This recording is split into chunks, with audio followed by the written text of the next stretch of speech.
Hello students, transport and plants में पादप जल संबंध के अंदर पिछले लेक्चर में हमने वाटर की इम्पोर्टेंस के बारे में स्टडी किया था और ऑस्मोसिस या डिफ्यूजन की डेफिनेशन के बारे में पढ़ा था। इस लेक्चर में हम ऑस्मोसिस जो प्रोसेस है उसे आगे कंटिन्यू करेंगे और इस टाइप के अन्य लेक्चर्स 12th क्लास से रिलेटेड 11th क्लास से रिलेटेड बायोलॉजी के लेक्चर्स को देखने के लिए आप biology by Rajesh Khandelwal channel को सब्सक्राइब कर सकते हैं। उसके नोटिफिकेशन बटन को प्रेस कर सकते हैं जिससे कि नया लेक्चर अपलोड होते ही उसकी इंफॉर्मेशन आप तक पहुंच जाएगी। अब ऑस्मोसिस जो प्रोसेस है उसके अंदर हमने डिस्कशन किया था कि जब एक सेमी परमिएबल मेम्ब्रेन है, दो डिफरेंट सांद्रता के सॉल्यूशन है, उन दोनों को रखा, बीच में सेमी परमिएबल मेम्ब्रेन रख दी, तो वाटर या पानी कम सांद्र विलयन से अधिक सांद्र विलयन की ओर मूवमेंट करेगा, क्योंकि कम सांद्र विलयन में पानी की मात्रा ज़्यादा होती है और अधिक सांद्र विलयन के अंदर पानी की मात्रा कम होती है।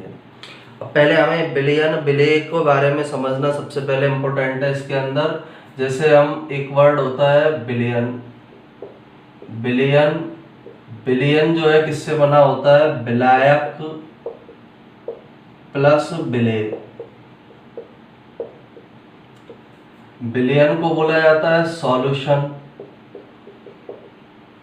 विलायक सॉल्वेंट और विलेय होता है सॉल्यूट। तो इनमें सिंपल सा याद रखना है, जब विलयन का फॉर्मेशन होता है तो जिसमें कोई पदार्थ घुलता है, जिसमें जिस मीडियम में कोई पदार्थ घुलता है उसे तो बोला जाता है विलायक, और जो पदार्थ घुलेगा, जो पदार्थ है जो घुल रहा है उस पदार्थ को किस नाम से जाना जाता है? विलेय के नाम से। और इन दोनों के मिलने से क्या बनता है? विलयन बनता है। और ज़्यादातर जो सॉल्वेंट है, जो विलायक है, उसके रूप में किसका उपयोग होता है? रिएक्शंस में हमारे शरीर के अंदर, पौधों के शरीर के अंदर तो सॉल्वेंट का काम कौन करता है? वाटर मॉलिक्यूल करेगा। केमिकल रिएक्शन भी जो होती है वो विलायक जल में संपन्न होती है। तो दो वर्ड्स को इसमें याद रखना है, जो घुलता है वो विलेय या सॉल्यूट है, घुलने वाला पदार्थ, और जिसमें ये विलेय घुल रहा है उसे विलायक बोला जाता है। और इसके अंदर क्या होता है? ऑस्मोसिस प्रोसेस के अंदर जब हम एक सॉल्यूशन को, एक विलयन को हम किसके अंदर रख देंगे? दो विलयन लिए, एक सेमी परमिएबल मेम्ब्रेन बीच में लगा दी, ये एक विलयन है और ये दूसरा विलयन है। अब यहाँ पर हाई कंसंट्रेशन या उच्च सांद्रता कौन से विलयन की है? इस वाले की। ये उच्च सांद्रता वाला विलयन है और ये निम्न सांद्रता वाला विलयन है। इन दोनों के बीच ये कौन सी झिल्ली लगा रखी है हमने? अर्ध पारगम्य झिल्ली, सेमी परमिएबल मेम्ब्रेन, जो केवल विलायक के अणुओं को जाने देती है, विलयन के अणुओं को नहीं जाने देती है। उस सेमी परमिएबल मेम्ब्रेन को लगा रखा है। तो परासरण की क्रिया के अंदर क्या होगा? अब निम्न सांद्रता वाले, निम्न सांद्रता का ये क्या है? विलयन। उच्च सांद्रता विलयन और ये है निम्न सांद्रता वाला विलयन।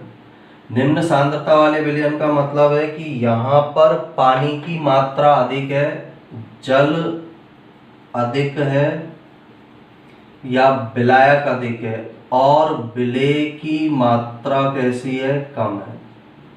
इसी का जस्ट अपोजिट, यहाँ जल कम है इसलिए इसकी सांद्रता ज़्यादा है, और विलेय जो है वो कैसा पाया जा रहा है? अधिक पाया जा रहा है। तो जब दो सांद्रता प्रवणता या सांद्रता में अंतर वाले विलयनों के बीच में अर्ध पारगम्य झिल्ली को रखा जाता है तो निम्न सांद्रता वाले विलयन से जल के अणु इस अर्ध पारगम्य झिल्ली से किधर की ओर गमन करना स्टार्ट कर देंगे? उच्च सांद्रता वाले विलयन की ओर। क्योंकि निम्न सांद्रता वाले विलयन में जल के अणु अधिक है, तो जल के अणु अपनी अधिक सांद्रता से कम सांद्रता की ओर गमन करना स्टार्ट कर देते हैं। और ये जो प्रोसेस है, इस प्रोसेस को ही परासरण के नाम से जाना जाता है। ये स्टडी हमने पिछले लेक्चर के अंदर किया था कि जल के अणु निम्न सांद्रता वाले विलयन से उच्च सांद्रता वाले विलयन की ओर एक अर्धपारगम्य झिल्ली के द्वारा जब गमन करते हैं तो इस प्रोसेस को ऑस्मोसिस या परासरण कहते हैं। इसकी डेफिनेशन हमने पढ़ी थी, जो सॉल्वेंट है उसका सॉल्यूशन से एक सेमी परमिएबल मेम्ब्रेन से जो मूवमेंट होता है उसे हम ऑस्मोसिस कहते हैं। यानी विलयन से विलायक के अणुओं का अर्धपारगम्य झिल्ली के द्वारा गमन परासरण या ऑस्मोसिस कहलाता है। और ऑस्मोसिस की प्रोसेस में वाटर के मॉलिक्यूल्स लो कंसंट्रेशन वाले सॉल्यूशन से निम्न सांद्रता वाले विलयन से उच्च सांद्रता वाले विलयन की ओर जाते हैं। अब जो ऑस्मोसिस प्रोसेस है वो एक टाइप का स्पेशल टाइप का डिफ्यूजन है, इसके बारे में भी हमने थोड़ा स्टडी किया था। स्पेशल टाइप का डिफ्यूजन क्यों है?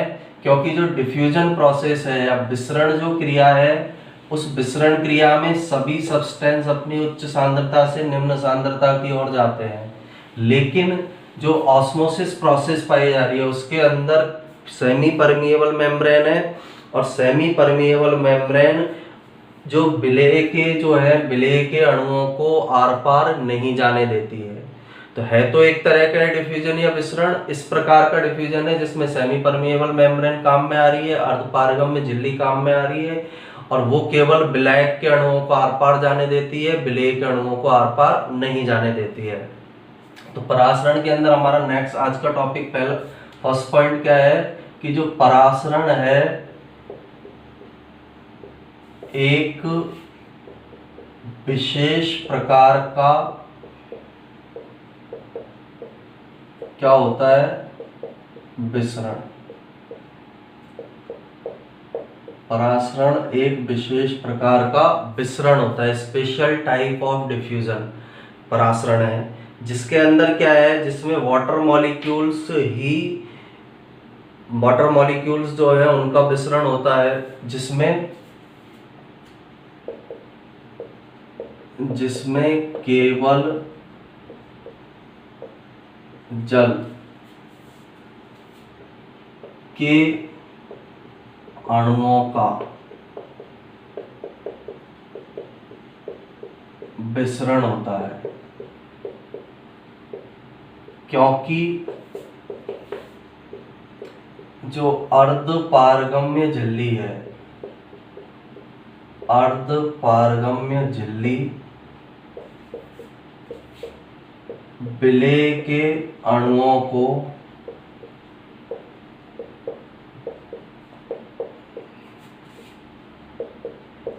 आर पार नहीं जाने देती है। तो सिंपल ये चीज हमें याद रखना है कि ऑस्मोसिस या परासरण एक विशेष प्रकार का विसरण होता है जिसमें केवल वाटर मॉलिक्यूल अर्धपारगम्य झिल्ली से होकर आर पार जा सकते हैं, क्योंकि अर्धपारगम झिल्ली केवल वाटर के मॉलिक्यूल्स को आर पार जाने देगी, विलेय उसके अंदर घुले हुए जो पदार्थ हैं उनको आर पार नहीं जाने देती है।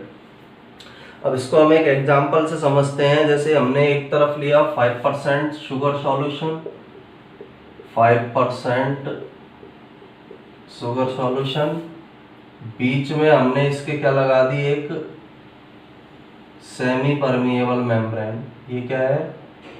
SEM, सेमी परमी SAM,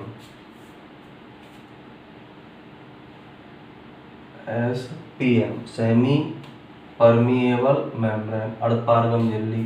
और दूसरी साइड हमने कौन सा सॉल्यूशन लिया है? 10% शुगर सॉल्यूशन, 10% शुगर सॉल्यूशन। दो तरह के विलयन लिए हमने, उनके बीच में अर्धपारगम्य झिल्ली को लगा दिया है। बीच में जो लगी हुई है कौन सी झिल्ली है? मेम्ब्रेन है, सेमी परमिएबल मेम्ब्रेन है, अर्धपारगम्य झिल्ली है। एक विलयन जो है उसमें 5% शुगर सॉल्यूशन है, दूसरा विलयन जो है उसमें 10% शुगर सॉल्यूशन है। 5% शुगर सॉल्यूशन का मतलब है इसके अंदर 5% तो सॉल्यूट होंगे। सॉल्यूट का मतलब होता है विलेय। इसमें घुले हुए जो चीनी है वो कितनी है? 5%।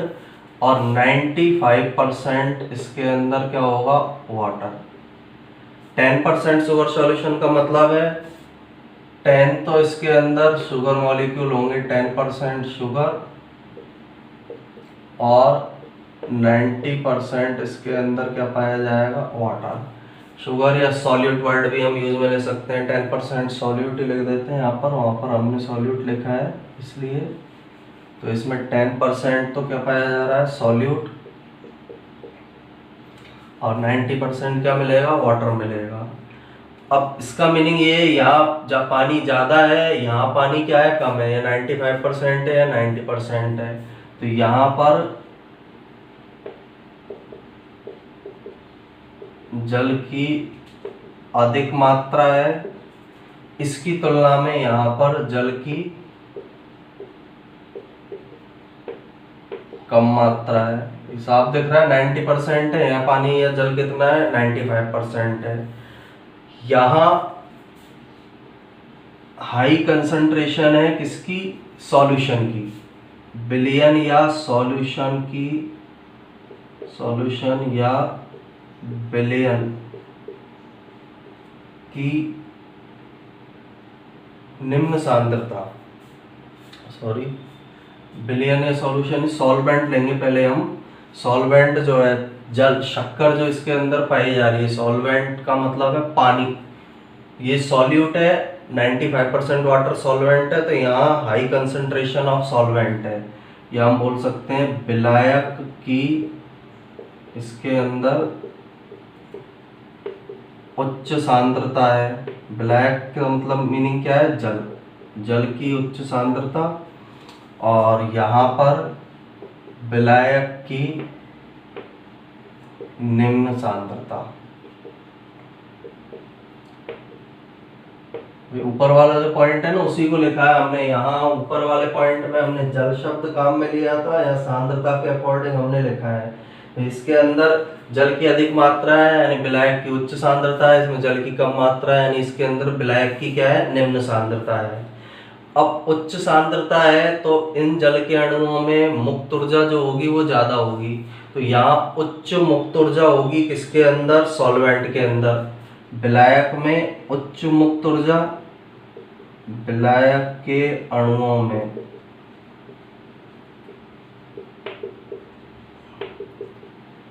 उच्च मुक्त ऊर्जा होगी। मुक्त ऊर्जा के बारे में हम पहले लेक्चर्स के अंदर स्टडी कर चुके हैं।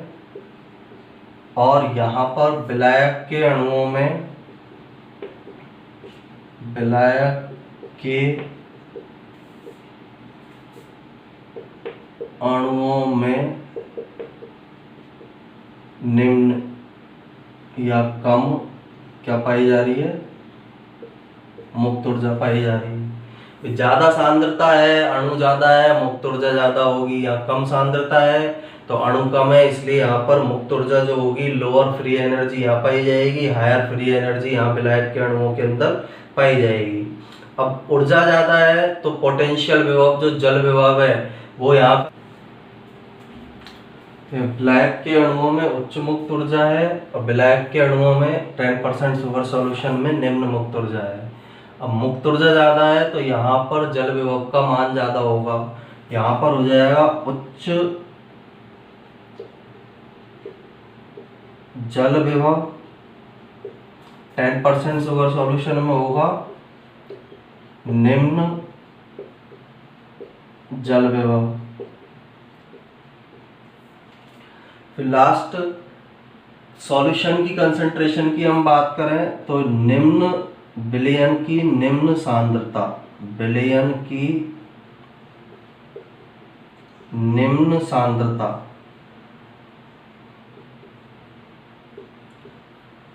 जो सॉल्यूशन है उसकी कम सांद्रता है, कम गाढ़ा है यहाँ पर सॉल्यूशन, और यहाँ पर विलयन की उच्च सांद्रता होगी, विलयन की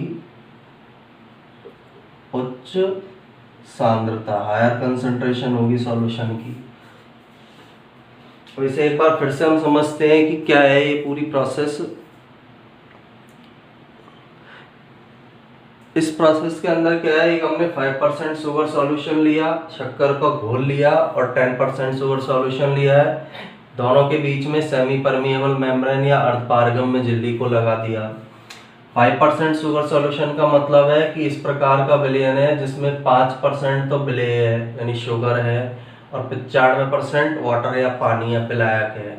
10% शुगर सॉल्यूशन का मतलब है ऐसा विलयन है जिसके अंदर 10% तो शुगर है, शक्कर है और 90% पानी है। अब यहाँ पर जल की अधिक मात्रा है, यहाँ जल की कम मात्रा है। क्लियर, हमें पता चल रहा है। जल को ही विलायक बोला जाता है क्योंकि अधिकांश पदार्थ इसमें घुलते हैं। अधिक मात्रा है जल की, इसलिए विलायक की उच्च सांद्रता है सॉल्यूशन में, यहाँ विलायक की निम्न सांद्रता है। अब सांद्रता ज्यादा है, विलायक जल के अणुओं की सांद्रता ज्यादा है, यानी अणु ज्यादा है, कण ज्यादा है जल के, तो विलायक के अणुओं में यहाँ पर उच्च मुक्त ऊर्जा होगी, इस सॉल्यूशन में विलायक के अणुओं में निम्न मुक्त ऊर्जा होगी। मुक्त ऊर्जा ज्यादा है इसलिए इस सॉल्यूशन में उच्च जल विभव होगा और इस सॉल्यूशन में मुक्त ऊर्जा कम है इसलिए निम्न जल विभव होगा।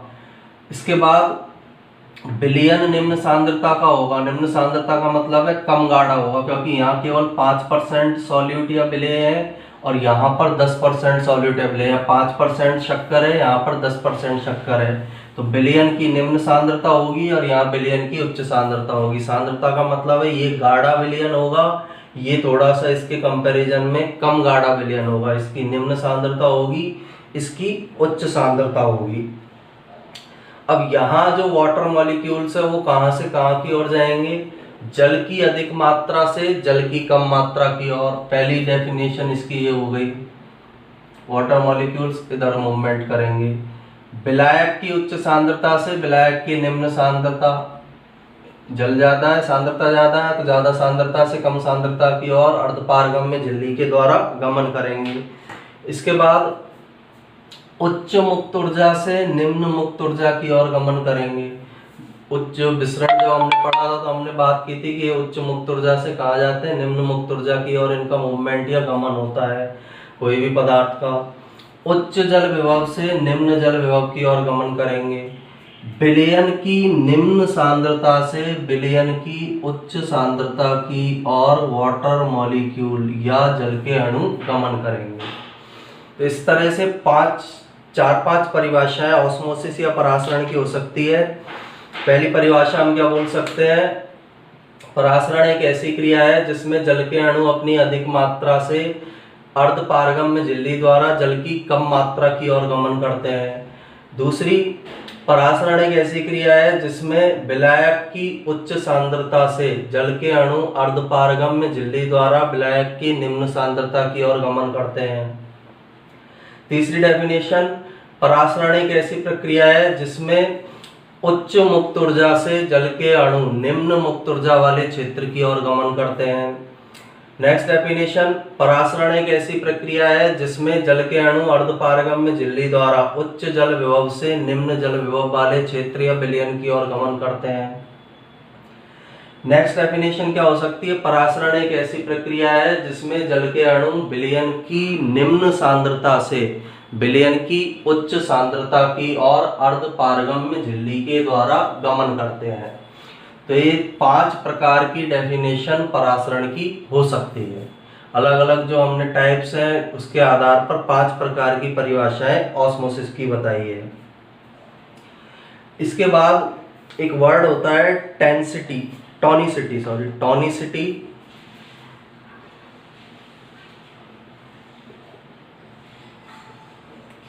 टॉनिसिटी वर्ड का मीनिंग हमें याद रखना है। इसका मतलब होता है कंसंट्रेशन ऑफ सॉल्यूशन।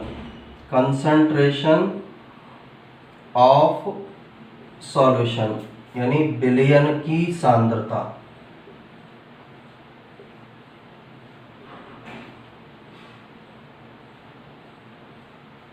विलयन की सांद्रता या कंसंट्रेशन ऑफ सॉल्यूशन को ही टॉनिसिटी के नाम से जाना जाता है।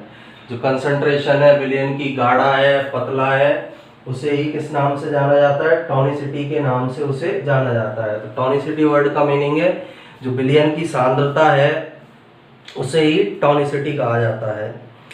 और यदि हम सेल के अंदर सॉल्यूशन की कंपैरिजन करें तो 3 टाइप के सॉल्यूशंस हो सकते हैं।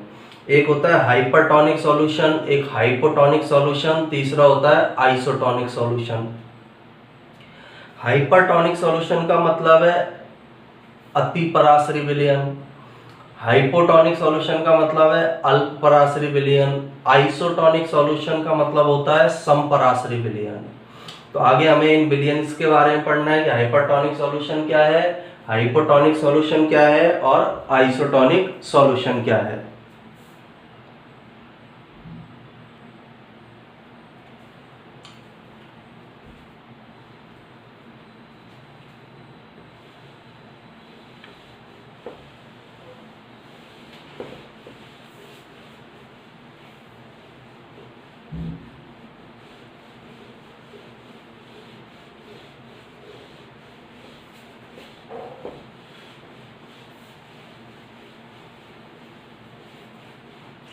तो ऑस्मोसिस के बारे में भी हमने डिस्कशन किया है, किस प्रकार की प्रोसेस होती है, कैसी प्रोसेस परासरण की क्रिया पाई जा रही है।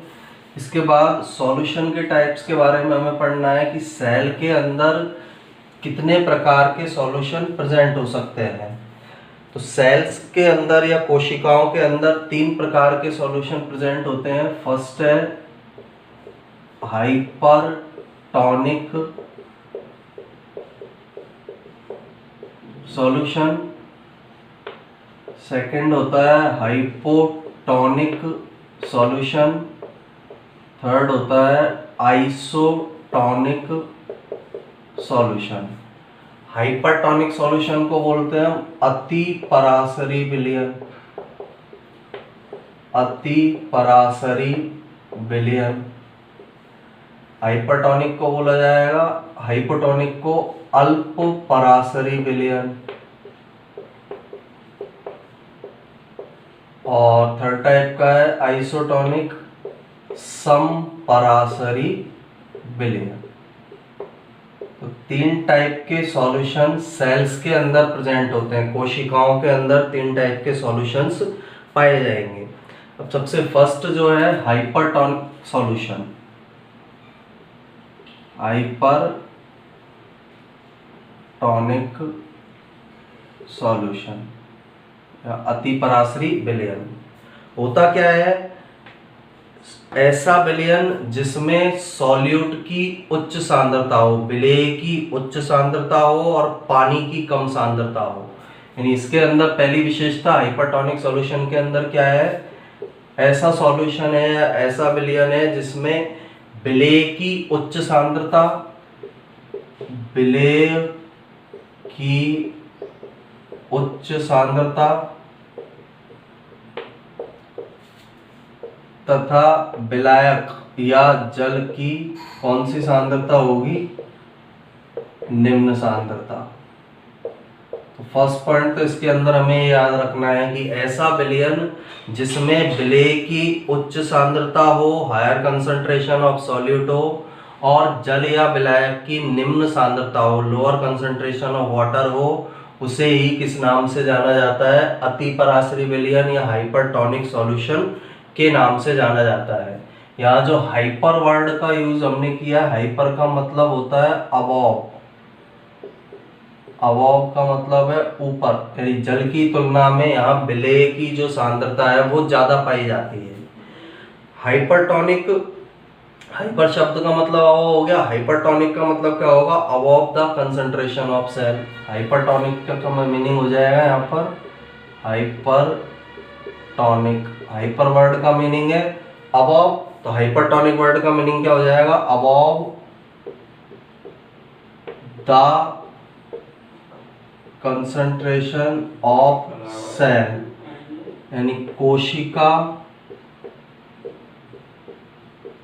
की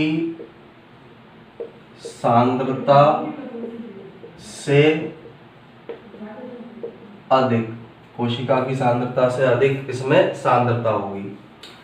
अब यदि हमने मान लीजिए एक हाइपरटोनिक सॉल्यूशन है, उस हाइपरटोनिक सेल किसमें, सेल के अंदर हाइपरटोनिक सॉल्यूशन है, और उस सेल को हमने किसके, एक हाइपरटोनिक सॉल्यूशन में सेल को रख दिया। जैसे ये एक हाइपरटोनिक सॉल्यूशन है, इस हाइपरटोनिक सॉल्यूशन के अंदर हमने किसको रख दिया, सेल को या कोशिका को रख दिया। तो कोशिका को रखने पर क्या होगा, इस सेल से जो वाटर मॉलिक्यूल है या पानी के अणु हैं इस हाइपरटोनिक सॉल्यूशन में बाहर की ओर निकलेंगे। ये हाइपरटोनिक सॉल्यूशन है, हाइपरटोनिक सॉल्यूशन है, ये क्या है, सेल। तो कोशिका को जब हाइपरटोनिक सॉल्यूशन के अंदर रखा जाता है, ऐसे सॉल्यूशन में रखा जाता है जब विलेय की उच्च सांद्रता है, जल की निम्न सांद्रता है। विलेय यानी इस वाले सॉल्यूशन में, ये हाइपरटोनिक जो सॉल्यूशन दिख रहा है इसके अंदर पानी की कम मात्रा है और कोशिका में पानी की मात्रा कैसी है, ज़्यादा है। तो कोशिका में पानी की उच्च सांद्रता है तो पानी के अणु इस हाइपरटोनिक सॉल्यूशन के अंदर कोशिका आना स्टार्ट कर देंगे, कोशिका से जल के अणु बाहर निकल जाते हैं। जब कोशिका से जल के अणु बाहर निकलेंगे तो सेल जो है या कोशिका जो है वो श्रिंक हो जाती है। श्रिंक शब्द का मतलब होता है सिकुड़ना। पहली कंडीशन ये थी जब जल के अणु इसमें से बाहर निकलेंगे, पानी के अणु बाहर निकले तो कोशिका इस तरह से श्रिंक हो जाती है या फिर सिकुड़ जाती है। और ये जो प्रोसेस है कोशिका से जल के अणुओं का हाइपरटोनिक सॉल्यूशन की ओर जाना, इस प्रोसेस को बोला जाता है एक्सोऑस्मोसिस, बाह्य परासरण। ये जो क्रिया है इस क्रिया को एक्सोऑस्मोसिस या बाह्य परासरण के नाम से जाना जाता है। तो सिंपल सा इसके अंदर ये याद रखना है हमें, हाइपरटोनिक सॉल्यूशन क्या है, जिसमें विलेय की उच्च सांद्रता है, जल की कम सांद्रता है, जल की कम मात्रा है। हाइपर वर्ड का मीनिंग है अबव, हाइपरटोनिक वर्ड का मीनिंग क्या हो गया, above the concentration of cell, यानी कोशिका की सांद्रता से अधिक सांद्रता इसके अंदर पाई जा रही है। विलेय की उच्च सांद्रता मिलेगी, जल की निम्न सांद्रता मिलेगी। जब हाइपरटोनिक सॉल्यूशन में हमने किसी प्लांट या एनिमल सेल को रखा तो इस हाइपरटोनिक सॉल्यूशन में जल की कम सांद्रता है और कोशिका में जल की अधिक सांद्रता है, इसलिए जल के अणु कोशिका से इस हाइपरटोनिक सॉल्यूशन में गति करते हैं। जल के अणुओं का कोशिका से हाइपरटोनिक सॉल्यूशन में जाना कहलाता है एक्सोऑस्मोसिस या बाह्य परासरण। और जब कोशिका से जल के अणु बाहर निकलेंगे, उसमें जल की कमी होगी उसके जीव द्रव्य में, तो कोशिका सिकुड़ जाती है, जिसे हम बोलते हैं सेल का श्रिंक होना या सेल का सिकुड़ना। इसकी स्टडी हम एक एक्सपेरिमेंट से कर सकते हैं। जब हम किसी अंगूर को शर्करा के विलयन के अंदर रख दें, यानी शुगर सॉल्यूशन बनाया उसमें शर्करा को हमने रख दिया, वो उसमें अंगूर को हमने रख दिया, तो जो अंगूर जो है वो सिकुड़ जाता है। वहाँ एक्सोऑस्मोसिस की प्रोसेस को वो दर्शाता है, क्योंकि शक्कर का जो विलयन है उसमें जल की निम्न सांद्रता है और जो अंगूर है उसके अंदर पानी की अधिक सांद्रता है, तो ये एक्सोऑस्मोसिस कहलाएगा। सेकंड है हमारा हाइपोटोनिक सॉल्यूशन, सेकंड टाइप का सॉल्यूशन हाइपोटोनिक सॉल्यूशन। इसी का जस्ट अपोजिट हो जाएगा, विलेय की निम्न सांद्रता और वाटर की क्या हो जाएगी, अधिक सांद्रता। इसका जस्ट अपोजिट इसमें क्या होगा, विलेय की निम्न सांद्रता और जल की कैसी सांद्रता इसमें पाई जाएगी, उच्च सांद्रता। सेकंड जो हाइपो वर्ड है, जैसे हाइपर का मीनिंग था अबव, हाइपो वर्ड का मतलब होता है बिलो, नीचे या कम, इसको बोल सकते हैं। तीसरा हाइपोटोनिक वर्ड का मीनिंग क्या हो जाएगा, हाइपोटोनिक। यहाँ हाइपरटोनिक का मतलब था above the concentration of cell, यहाँ हो जाएगा below the concentration of cell,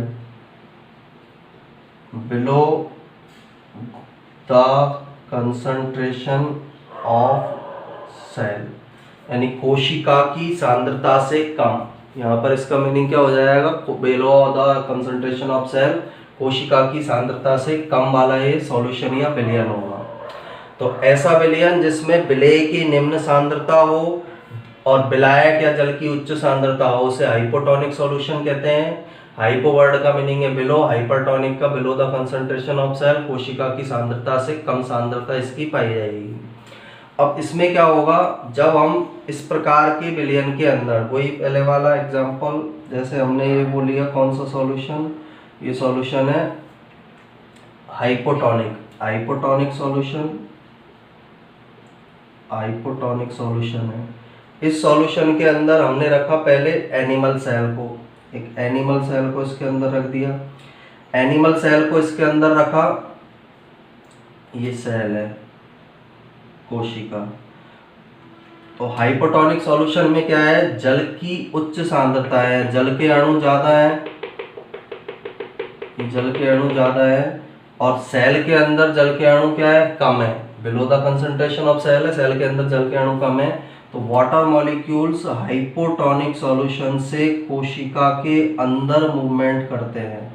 जो जल के अणु हैं हाइपोटोनिक सॉल्यूशन से कोशिका के अंदर जाएंगे, और जल के अणुओं का हाइपोटोनिक सॉल्यूशन में या अल्प पराश्रयी विलयन में कोशिका के अंदर प्रवेश करने की जो क्रिया है, इस क्रिया को बोला जाता है एंडोऑस्मोसिस। ये जो प्रोसेस है जल के अणुओं का कोशिका के अंदर जाना, इस क्रिया को किस नाम से जाना जाता है, एंडोऑस्मोसिस, अंतः परासरण के नाम से इसे जाना जाता है। और जब कोशिका के अंदर जल के अणु प्रवेश करेंगे तो एनिमल सेल के अंदर क्या होता है, जब एनिमल सेल के अंदर जल के अणु प्रवेश करते हैं तो पानी अंदर जाता जाएगा उसके अंदर, और एनिमल सेल फट जाती है, एनिमल सेल बस्ट अप हो जाती है, क्योंकि जल के अणु जब ज़्यादा इसके अंदर प्रवेश करेंगे, ज़्यादा पानी हो जाएगा, तो इसकी जो सेल मेम्ब्रेन वाला जो एनवलप है वो एनवलप क्या हो जाता है, बस्ट हो जाता है या फिर फट जाता है। प्लांट सेल के अंदर प्लांट सेल टर्जिड अवस्था में आती है, प्लांट सेल फटेगी नहीं, क्योंकि प्लांट सेल में हमें पता है सेल मेम्ब्रेन के बाहर एक आवरण पाया जाता है, सेल वॉल। तो जो कोशिका भित्ति या सेल वॉल है वो प्लांट सेल को फटने से बचाने का कार्य करती है। एनिमल सेल तो बस्ट अप हो जाएगी, फट जाएगी, सेल मेम्ब्रेन है वो टूट जाएगी, इसलिए एनिमल सेल फट जाती है। प्लांट सेल इसलिए नहीं फटती है हाइपोटोनिक सॉल्यूशन में रखने पर, क्योंकि प्लांट सेल में पहले सेल मेम्ब्रेन पाई जा रही है, उसके बाहर सेल वॉल है। तो सेल वॉल जो है उसके कारण प्लांट सेल नहीं फटती है और प्लांट सेल टर्जिड स्थिति में रहती है। टर्जिड का मतलब है फूली हुई अवस्था में वो प्लांट सेल पाई जाएगी, जबकि एनिमल सेल बस्ट अप हो जाती है, एनिमल सेल फट जाती है। इसके बाद तीसरे टाइप का हमारा सॉल्यूशन है आइसोटोनिक सॉल्यूशन। आइसोटोनिक सॉल्यूशन, अब आइसो जो वर्ड है उसका मीनिंग होता है समान, यानी सॉल्यूशन ऐसा सॉल्यूशन जिसमें विलेय और जल, सॉल्यूट की और वाटर की समान सांद्रता हो। तो इसका पहला कैरेक्टर क्या है, विलेय व जल की समान सांद्रता। आइसो जो वर्ड है उसका मीनिंग क्या है, समान। तो विलेय और जल की कैसी होगी, इसमें समान सांद्रता होगी। यहाँ भी वही आइसो जो वर्ड है उसका मतलब होता है सेम, और आइसोटोनिक जो वर्ड है उसका मतलब हो जाएगा equal the concentration of cell. Isotonic word का मीनिंग क्या हो जाएगा, equal the concentration of cell. यानी यहाँ जो सॉल्यूशन है उसकी सांद्रता किसके समान होती है, कोशिका की सांद्रता के समान होती है, इक्वल होती है, इसलिए इस प्रकार के सॉल्यूशन को हम आइसोटोनिक सॉल्यूशन के नाम से जानते हैं। आइसोटोनिक सॉल्यूशन के अंदर क्या होगा, एनिमल सेल तो नॉर्मल रहती है, आइसोटोनिक सॉल्यूशन में जंतु कोशिका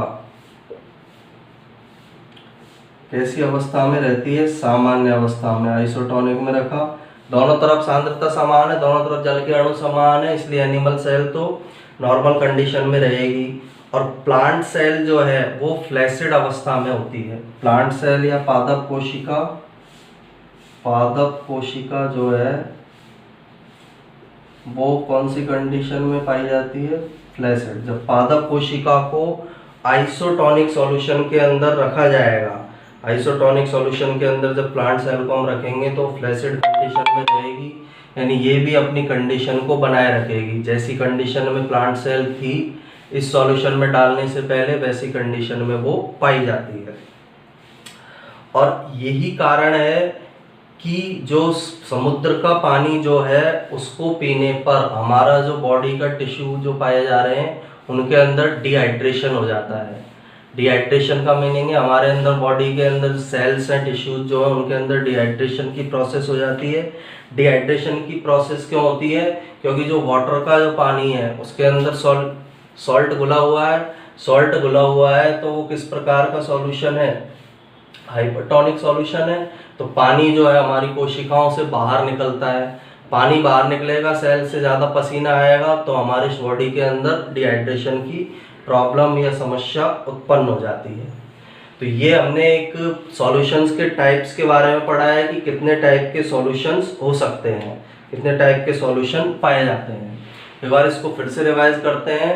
कोशिका के अंदर जो विलयन है 3 प्रकार के हो सकते हैं। पहला हाइपरटोनिक सॉल्यूशन, दूसरा हाइपोटोनिक सॉल्यूशन, तीसरा होता है आइसोटोनिक सॉल्यूशन।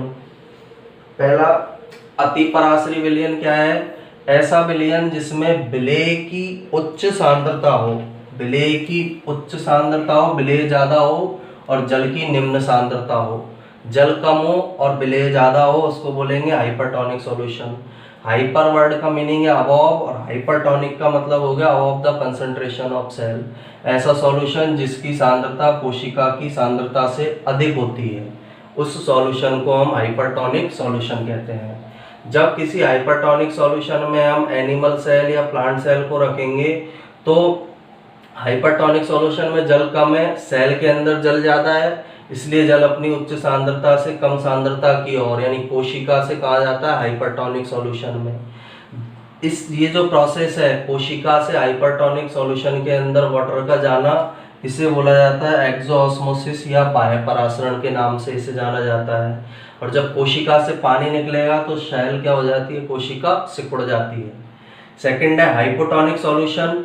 हाइपोटोनिक का मतलब है विलेय की निम्न सांद्रता और जल की उच्च सांद्रता। ऐसा विलयन जिसमें जल के अणु की अधिक मात्रा हो, सांद्रता हो, विलेय के अणुओं की कम सांद्रता हो, तो उसे हम हाइपोटोनिक सॉल्यूशन बोलते हैं। हाइपो का मतलब बिलो, हाइपोटोनिक का मतलब below the concentration of cell. ऐसा विलयन जिसकी सांद्रता कोशिका की सांद्रता से कम होती है उसे बोला जाता है हाइपोटोनिक सॉल्यूशन। जब किसी सेल को हम हाइपोटोनिक सॉल्यूशन के अंदर रखेंगे तो कोशिका में जल की मात्रा कम है, हाइपोटोनिक सॉल्यूशन में जल की मात्रा ज्यादा है, तो जल के अणु इस हाइपोटोनिक सॉल्यूशन से कोशिका के अंदर जाते हैं और इस प्रोसेस को एंडोऑस्मोसिस या अंतःपरासरण कहा जाता है। ये जो प्रक्रिया है इस प्रोसेस को एंडोऑस्मोसिस या अंतःपरासरण कहेंगे। एंडोऑस्मोसिस के कारण या अंतःपरासरण के कारण जंतु कोशिका फट जाती है, क्योंकि जंतु कोशिका में केवल एक एनवलप सेल मेम्ब्रेन पाया जा रहा है, ज्यादा पानी सेल में जाएगा तो वो जंतु कोशिका फट जाएगी। लेकिन प्लांट सेल नहीं फटती है, क्योंकि प्लांट सेल में सेल मेम्ब्रेन के बाहर सेल वॉल का आवरण मिल रहा है। वो सेल वॉल का जो आवरण है उस प्लांट सेल को फटने से बचाने का काम करता है। तीसरा सॉल्यूशन आइसोटोनिक, विलेय और जल की समान सांद्रता, जिसमें दोनों इक्वल सांद्रता में हो। आइसो का मतलब सेम होता है, आइसोटोनिक वर्ड का मीनिंग हो जाए equal the concentration of cell, यानी ऐसा विलयन जिसकी सांद्रता कोशिका की सांद्रता के समान होती है। आइसोटोनिक सॉल्यूशन समपराश्री विलयन कहलाता है और इस विलयन के अंदर जंतु और पादप कोशिका अपनी नॉर्मल कंडीशन में रहेगी। जंतु कोशिका भी सामान्य रहेगी, पादप कोशिका भी फ्लेसिड रहेगी। फ्लेसिड का मतलब है वो अपनी कंडीशन को मेंटेन रखती है। और इन्हीं के कारण ये जो हाइपरटोनिक सॉल्यूशन का प्रभाव है, इसके कारण ही जब समुद्र का पानी या सी वाटर हम पीते हैं तो बॉडी में डिहाइड्रेशन हो जाता है। क्यों होता है डिहाइड्रेशन? क्योंकि डिहाइड्रेशन जो पानी है समुद्र का उसके अंदर सॉल्ट ज़्यादा है, जब वो कोशिकाओं के अंदर जाएगा एक प्रकार का कौन सा सॉल्यूशन बन गया वहाँ पर? हाइपरटोनिक। तो कोशिका से जल बाहर निकलता है मीडियम के अंदर, पसीने के रूप में ज़्यादा सिक्रेशन होगा, इसलिए जो है डिहाइड्रेशन बॉडी के अंदर सी वाटर को पीने पर या समुद्र के पानी को पीने पर हो जाता है। इसलिए ही समुद्र का जो पानी है वो ज़्यादा पीने के उपयोग में उसे नहीं लिया जा सकता है, क्योंकि यदि समुद्र का पानी हम पिएंगे तो बॉडी के अंदर डिहाइड्रेशन की समस्या हो जाती है, ज़्यादा मात्रा में पसीने का सिक्रेशन होगा। इसके बाद 2 टर्म्स और इसमें हमें याद रखनी है, 2 बात जो है, ये एक्सोऑस्मोसिस और दूसरी है एंडोऑस्मोसिस। एक्सोऑस्मोसिस ध्यान रखना है कौन से सॉल्यूशन के अंदर होता है? हाइपरटोनिक सॉल्यूशन में एक्सोऑस्मोसिस की या बाह्य परासरण की क्रिया होगी। और इसके कारण जो कोशिका का वॉल्यूम है वो कम हो जाता है, कोशिका का आयतन कम होगा, पानी बाहर निकलेगा कोशिका से, इसलिए कोशिका का आयतन कम हो जाता है। एंडोऑस्मोसिस या अंतःपरासरण क्या है? एंडोऑस्मोसिस को हिंदी में बोला जाता है अंतःपरासरण। अब ये कौन सी प्रोसेस है? पहला तो ये कौन से सॉल्यूशन में होता है? हाइपोटोनिक सॉल्यूशन में। और इस एंडोऑस्मोसिस की क्रिया में कोशिका का वॉल्यूम या आयतन बढ़ जाता है। तो ऑस्मोसिस दो टाइप के हो सकते हैं, एंडोऑस्मोसिस, एक्सोऑस्मोसिस। एक्सोऑस्मोसिस हाइपरटोनिक सॉल्यूशन में होगा और इसके कारण सेल का वॉल्यूम जो है वो कम हो जाएगा, आयतन कम हो जाएगा क्योंकि वाटर बाहर निकलेगा। एंडोऑस्मोसिस या अंतःपरासरण हाइपोटोनिक सॉल्यूशन में होता है और इस एंडोऑस्मोसिस की क्रिया में सेल का वॉल्यूम बढ़ जाता है क्योंकि हाइपोटोनिक सॉल्यूशन से जल के अणु कोशिका के अंदर प्रवेश करते हैं। तो आज इस लेक्चर के अंदर हमने सॉल्यूशंस के टाइप्स के बारे में पढ़ा है, एक ऑस्मोसिस प्रोसेस के कुछ पॉइंट्स थे उनके बारे में हमने डिस्कशन किया है। इसके नेक्स्ट लेक्चर में हम ऑस्मोसिस से रिलेटेड कुछ इंपॉर्टेंट पॉइंट्स की स्टडी करेंगे और इसी तरह के अन्य लेक्चर्स के लिए आप YouTube channel biology by Rajesh Khandelwal को सब्सक्राइब कर सकते हैं। Thank you.